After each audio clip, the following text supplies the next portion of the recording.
क्या कभी सोचा है कैसे दो एटम से मॉलिक्यूल बनता है? Majority of atoms present in the periodic table अकेला रहना नहीं चाहता है, just like us, as we form special bond with our family, with our friends. So atoms also form bonds with other atoms to form molecules. Hello students, welcome to Learn Guru classes. आज से हम लोग start करने वाले हैं chemical bonding का video series. तो आज का वीडियो में हम लोग डिस्कस करेंगे what is chemical bonding, why is it necessary to form chemical bond, and last but not the least the types of chemical bonding. हर एक कंसेप्ट को बहुत अच्छे से समझेंगे and after watching this video, as usual, your concepts about this topic will be very clear. So with this note, let's begin our class.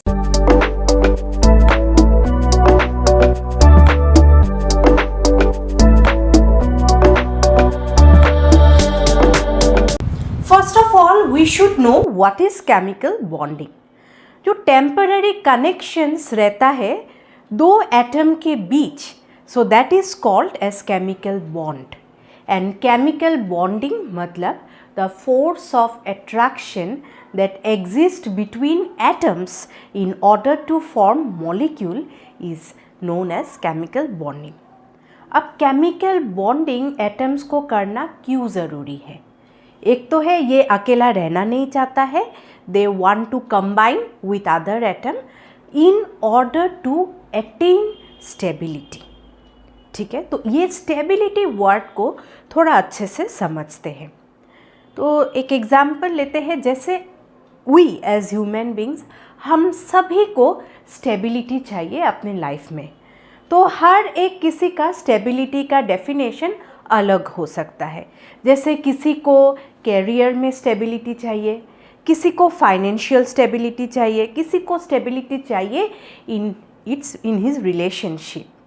तो atoms के लिए stability का मतलब क्या है?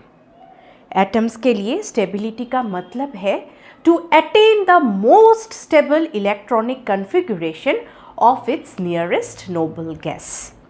अगर ये पीरियोडिक टेबल हम लोग देखते हैं तो जो एक्सट्रीम राइट में जितना एलिमेंट्स है, जैसे neon, argon, krypton, so these are the inert gases और नोबल गैसेस.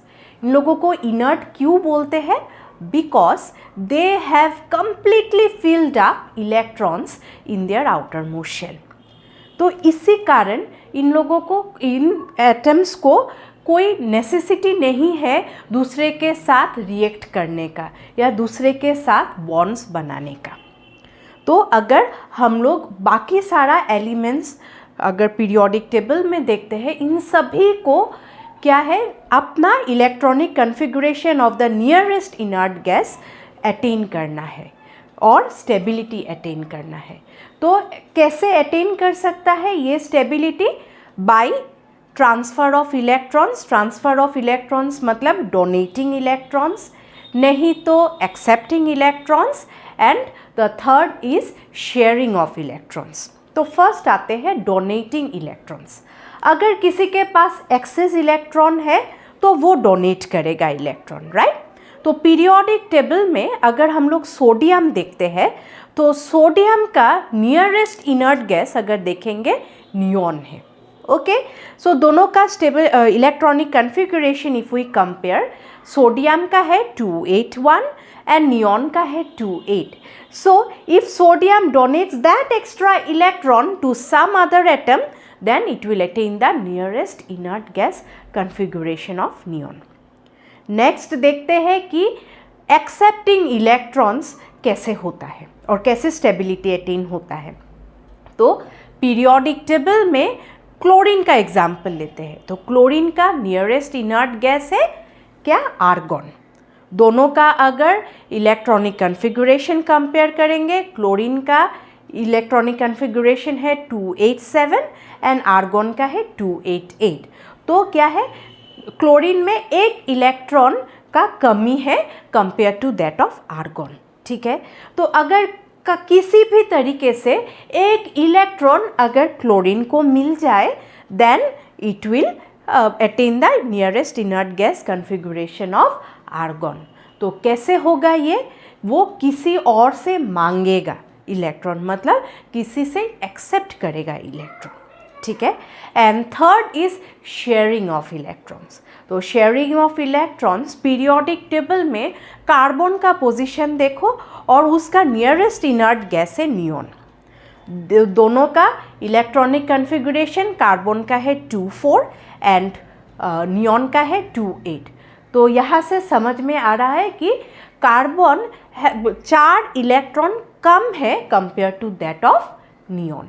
तो वो कैसे अटेन करेगा, देखो डोनेट करने का तो बात ही नहीं है, एक्सेप्ट भी नहीं कर सकता क्योंकि 4 इलेक्ट्रॉन किसी और से मांगना मतलब huge amount of energy will be required, ठीक है। तो कार्बन बहुत छोटा एटम है तो that is not possible. So only उपाय है कि वो और किसी के साथ अगर इलेक्ट्रॉन शेयर करता है then 4 electron if it shares then it will attain the electronic configuration of that of neon. Based on the concept of transfer and sharing of electrons, chemical bonding is divided into 3 types. First is ionic bonding that involves transfer of electrons.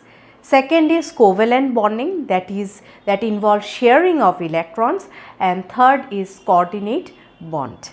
तो हर एक bond को बहुत अच्छे से समझेंगे in the upcoming videos.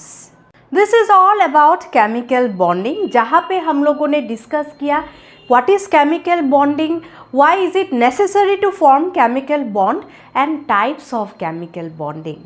तो upcoming videos में हम लोग डिस्कस करेंगे आयोनिक बॉन्ड एक वीडियो में, second video will be on covalent bond and the third video will be on coordinate bond.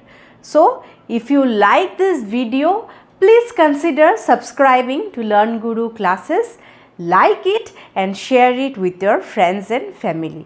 So thank you so much. Bye bye.